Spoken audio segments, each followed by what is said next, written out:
Subscribe now. Click the bell icon.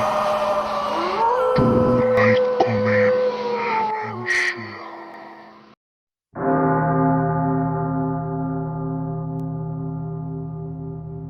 Hello viewers, আমি লামিয়া আপনাদের স্বাগতম জানাচ্ছি লামিয়া স্টোরি ল্যান্ড চ্যানেলে।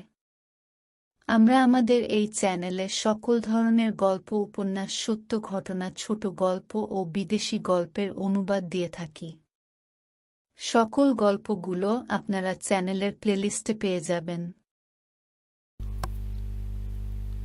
1559 সালের লন্ডনের একদিনের একটি ঘটনা। দরজার গায়ে বুট পরা পায়ের সজোরে একটা লাথি দিয়ে চেঁচিয়ে উঠল সৈনিকটি। এখুনি খোলো দরজা। রানী এলিজাবেথের আদেশানুক্রমে তোমাকে এখনই এই দরজা খুলতেই হবে, ক্রেগ। আমরা জানি তুমি এখানেই আছো। যত দেরি করবে নিজের বিপদ নিজেই ডেকে আনবে। উচ্চ ঈশ্বরে কথাগুলো বলতে লাগলো ব্রিটিশ সৈনিকটি। ওদিকে ভেতরে জোনাথন ক্রেগ দাঁতে দাঁত চেপে বিড়বিড় করে বলল, নরকে যাও তোমরা। বলতে বলতে সে বন্ধ দরজা থেকে অনেকটা পিছিয়ে এলো। চোখ ঘুরিয়ে ঘুরিয়ে তাকাতে লাগলো স্টাডি রুমটার চতুর্দিকে। কাছেই একটা চুলায় আগুন জ্বলছে। একটা টেবিলের ওপর ছড়িয়ে পড়ে রয়েছে পনির আর রুটির প্লেটগুলো। সদ্য কেউ খাওয়া ফেলে উঠে গিয়েছে। ক্রেগ ঘরের মাঝে এসে থামলো। চারপাশটা দেখে বুঝলো এখান থেকে বেরোবার পথ একটা আছে। খুব বেশি মাস হয়নি সে এরকম পলাতক জীবনযাপন করছে। নদীর ধারে ঢালু পাড়ের ওপর একটা খালি বাড়ি খুব দরকার ছিল ওর।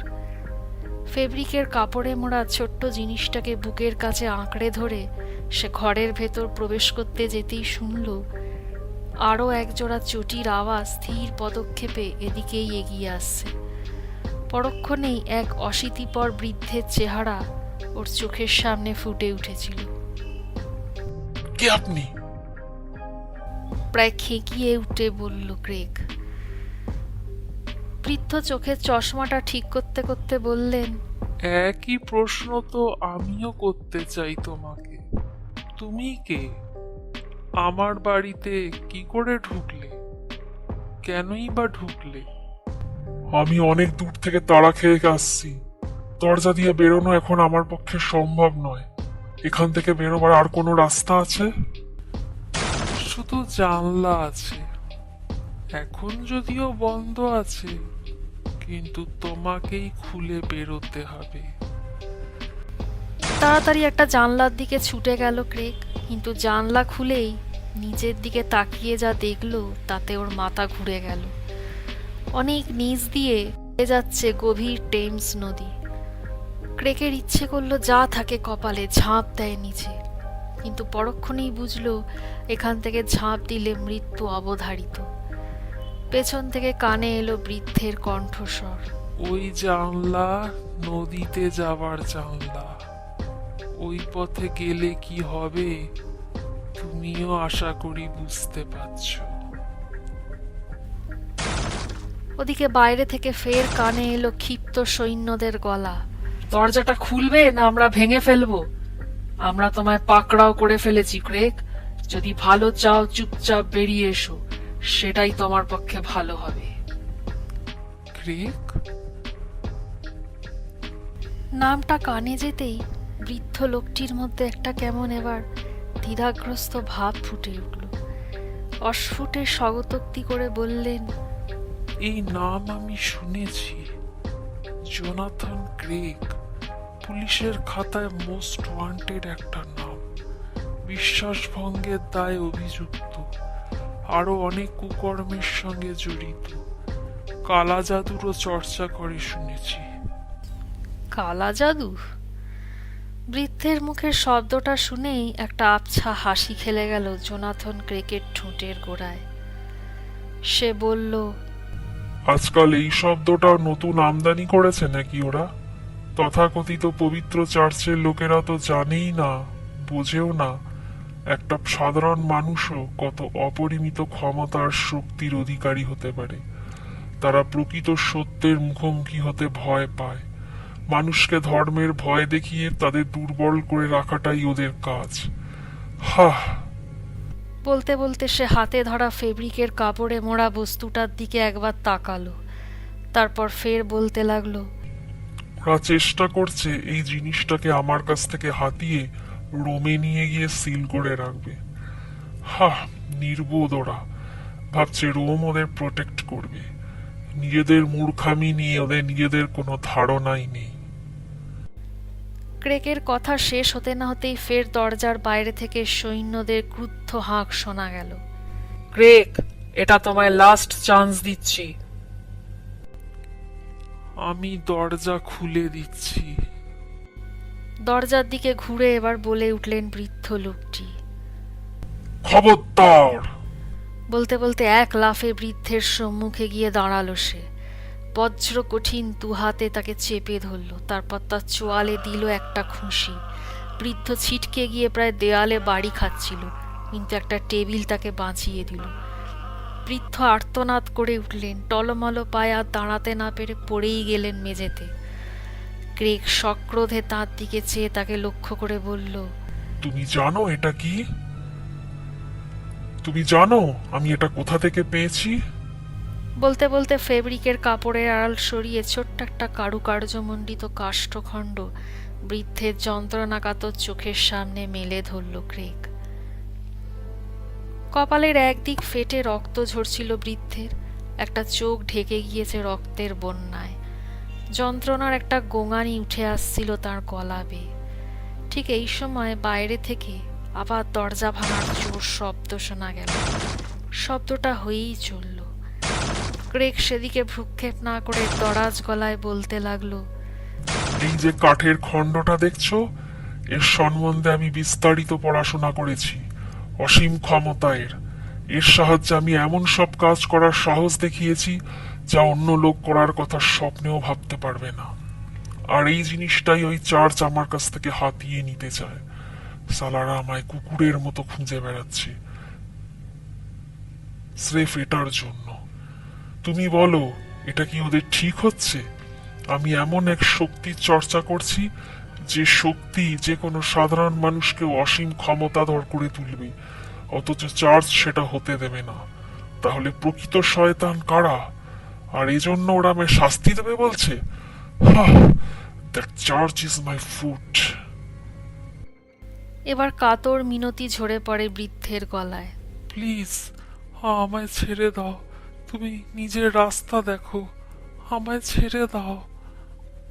ক্রেক জবাবে কিছু বলতে যাচ্ছিল, কিন্তু তার আগেই সে শুনতে পেল বাইরের দরজা ভাঙার মর্মর শব্দ। দরজার দিকে তাকিয়ে সে বুঝলো আর বেশি দেরি নেই। কয়েক মুহূর্তের মধ্যেই ওই দরজা ভেঙে পড়বে, আর ভেঙে পড়া মানে এক্ষুনি ওই ক্ষুধার্ত হায়নার মতোই সৈন্যদল এ ঘরে ঢুকে পড়বে, আর তারপর ওকে ছিঁড়ে খাবে। প্রায় মাসখানেক ধরে ওরা ওকে হন্যে হয়ে খুঁজছে। আজ ওকে ধরতে পারলে যে কি করুণ পরিণতি অপেক্ষা করছে ওর ভাগ্যে, তাও বেশ বুঝতে পারছে। কিন্তু এখান থেকে পালাবার পথ কই? আর দ্বিতীয় কোনো পথ তোর চোখে পড়ছে না। হাতে ধরা ছোট কাঠের খণ্ডটার দিকে তাকালো ক্রেক। একটা আইডিয়া এসেছে। ওদিকে সেই আহত বৃদ্ধ তখনও বলে চলেছেন, দেখো, আমি তোমার কাছে অনুনয় করছি। তুমি তুমি নিজের রাস্তা দেখো। এখান থেকে চলে যাও, আমার শান্তি দাও।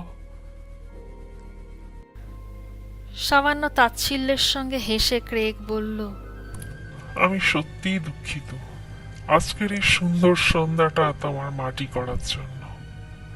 তারপর ঘরের চারদিকে একবার চোখ বুলিয়ে নিয়ে বলল, এত বই তোমার ঘরে, মনে হচ্ছে তুমি একজন স্কলার।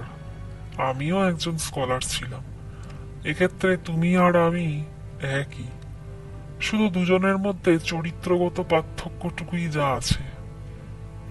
ক্রেকের কথার মাঝেই ফের দরজায় দমাদ্দম ধাক্কা। পেছন ফিরে চেয়ে ক্রেক দেখল দরজা অনেকটাই ভেঙে পড়েছে। সৈন্যদের দেহের অংশ দেখা যেতে শুরু করেছে, আর কিছুক্ষণের মধ্যেই ওরা ঢুকে পড়বে। বৃদ্ধের দিকে চেয়ে ক্রেক বলল, ধরো আমার হাত, ওঠো ওঠো বলছি। বৃদ্ধ এবার ইতস্তত করতে লাগলেন।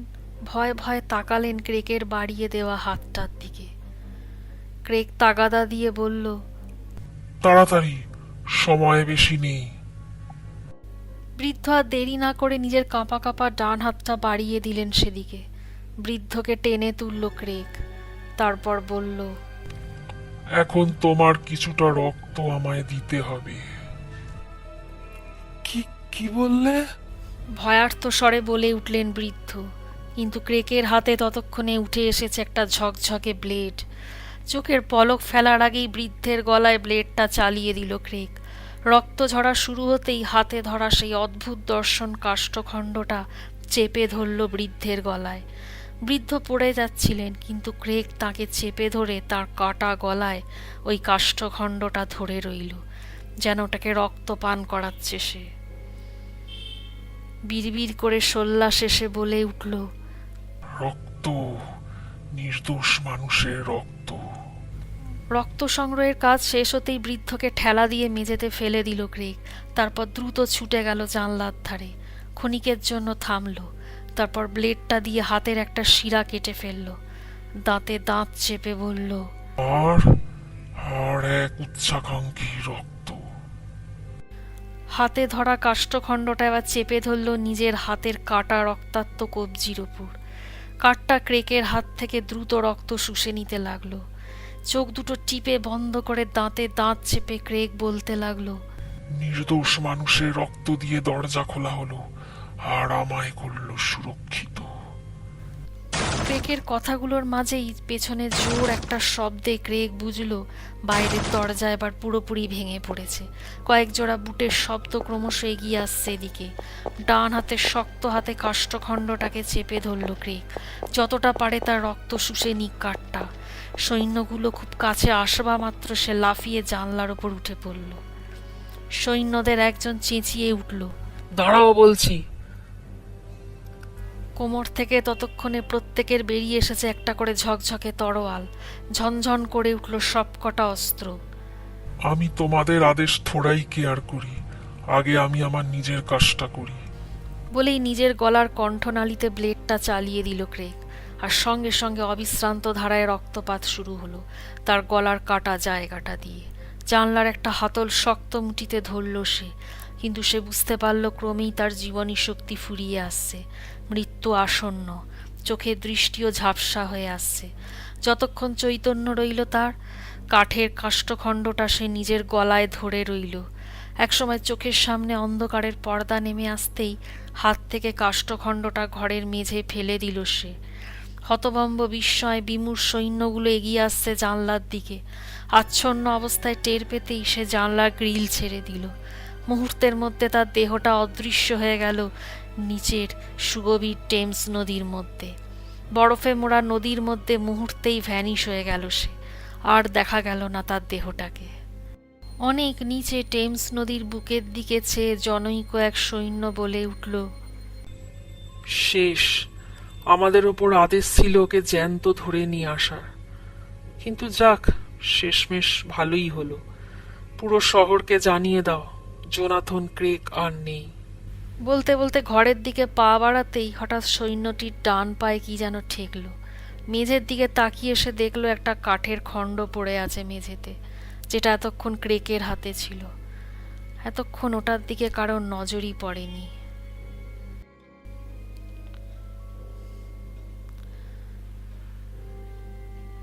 শ্রোতা বন্ধুরা, এই পর্বটি এখানেই সমাপ্ত। আগামী পর্ব নিয়ে আমি খুব শিগগিরই আসছি। আপনাদের আমাদের চ্যানেল ভালো লাগলে দয়া করে আমাদের চ্যানেলটিকে সাবস্ক্রাইব করে আমাদের এগোতে সহায়তা করুন। ধন্যবাদ। গল্পটি শোনার জন্য আপনাদের সবাইকে অসংখ্য ধন্যবাদ।